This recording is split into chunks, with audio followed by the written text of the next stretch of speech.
Hello friend, नमस्कार। मैं दिनेश शर्मा। आज आपको मकर संक्रांति के विषय में बताऊंगा। सूर्य का मकर में प्रवेश 14 जनवरी को होना है और जब ये प्रवेश होगा तो इसको पुण्य काल कहा जाता है। और 14 जनवरी को ही मकर संक्रांति मनाई जाती है या नहीं मनाई जाती है, ऐसे बहुत सारी चीज़ें हैं। स्नान, दान, तप, श्राद्ध, इसके विषय में जानेंगे और 14 जनवरी का महत्व जानेंगे। मकर संक्रांति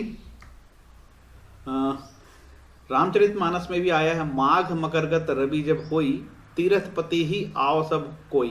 मतलब ऐसा माना जाता है कि खासकर मकर संक्रांति के समय जब सूर्य महाराज मकर में प्रवेश करते हैं तो इस पर्व पर गंगा, यमुना, सरस्वती के संगम पर जो देवतागण है किसी छद्म भेष पे आ जाते हैं और वहाँ स्नान करके जाते हैं।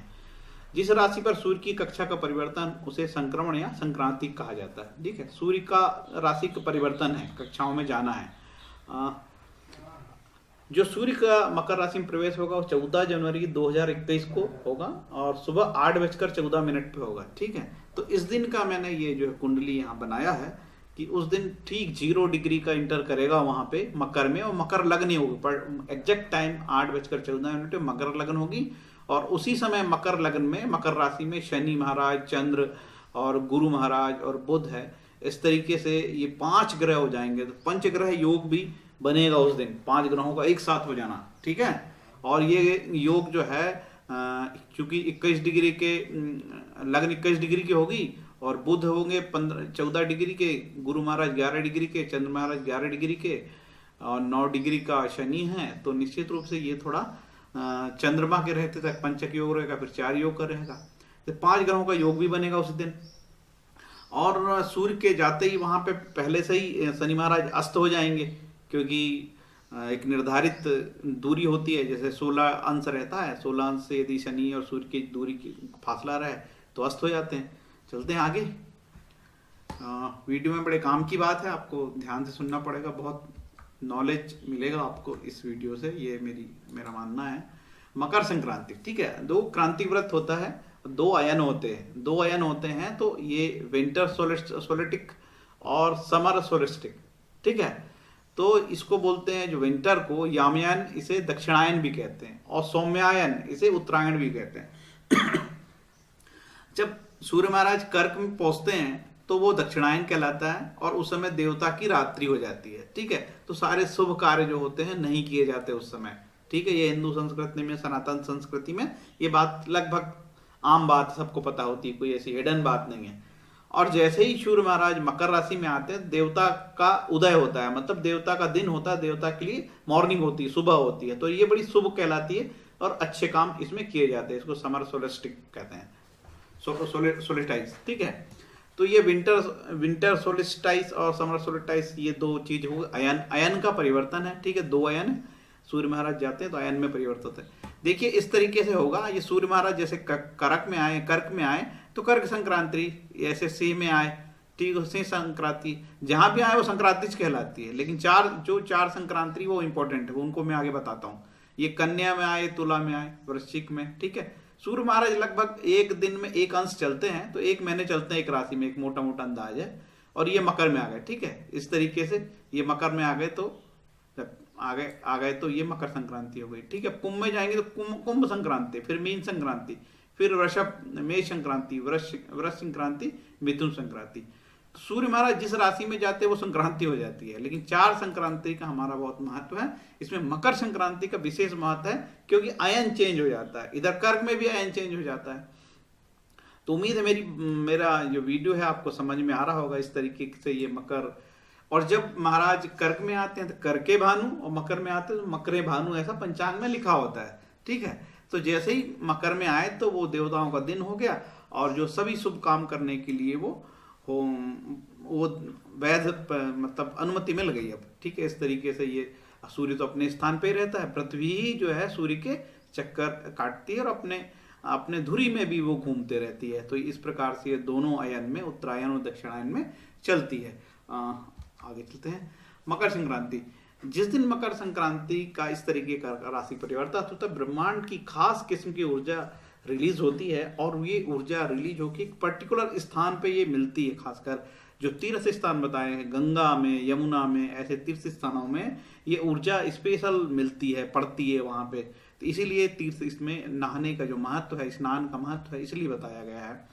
एक खास बात आपको भैया बता रहा हूँ कि मकर संक्रांति का 14 तारीख से कोई लेना देना है नहीं, ठीक है, क्योंकि 16वीं शताब्दी में 9 या 10 तारीख जनवरी को ये मकर संक्रांति पड़ती थी। एक खास जानकारी है, ठीक है। इसके बाद धीरे धीरे ये जैसे समय जाता जाता है तो 9 तारीख से 10 हुई, फिर 11 हुई, 12 हुई, 13 हुई, 14 हुई, आगे 15, 16 भी होगी, ठीक है। और भी आगे समय में कोई जरूरी नहीं है कि ये 14 तारीख को ही मकर संक्रांति पड़ेगी। आगे जैसे जैसे अयन में चेंजेस होंगे वो परिवर्तन होगा। मकर संक्रांति की और खास जानकारी ये है, 4 प्रकार की संक्रांति मुख्य बताई गई है। मेष संक्रांति, कर्क संक्रांति, तुला संक्रांति, मकर संक्रांति। इसमें सबसे इंपॉर्टेंट मकर संक्रांति है और कर्क संक्रांति है, क्योंकि जब भी सूर्य महाराज अपनी राशि बदलते हैं, कक्षा परिवर्तन करते हैं, तो उसको महत्वपूर्ण माना जाता है। ऐसा मेष से लेकर मीन तक संक्रांति मानी जाती है। सूर्य का राशि गोचर ही संक्रांति कहलाता है। मकर संक्रांति को लेकर पौराणिक विवरण भी हैं, जैसे सूर्य पुत्र शनि है। ये तो सबको मालूम है कि जो शनि है वो सूर्य के पुत्र हैं।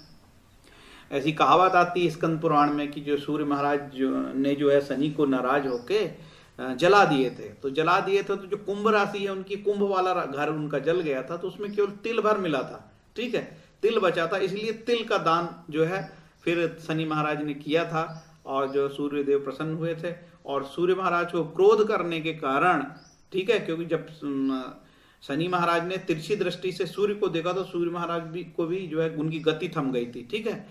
और चूंकि सूर्य महाराज ने भी गलत काम किया था, इसलिए उनको कोढ़ हो गया था, ठीक है।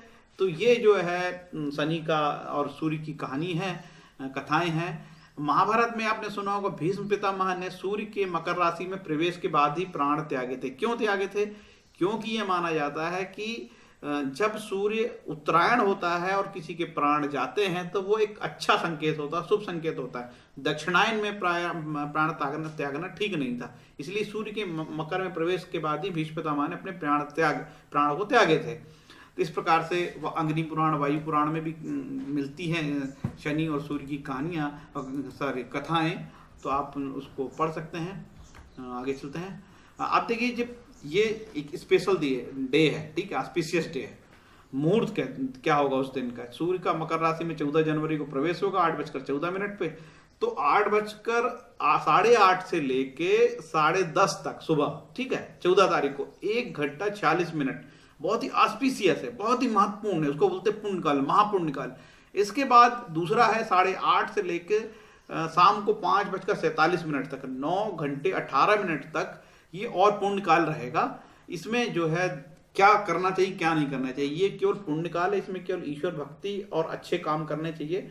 बहुत सारे काम जो स्पेशल काम करने के लिए मनाही भी इसमें की गई है। विशेषकर उत्तरायण प्रवृत्ति के समय 40 घटी पर्यंत शुभ समय पुण्यकाल माना जाता है, जो सर्व शुभजनक कार्यों में वर्जित है।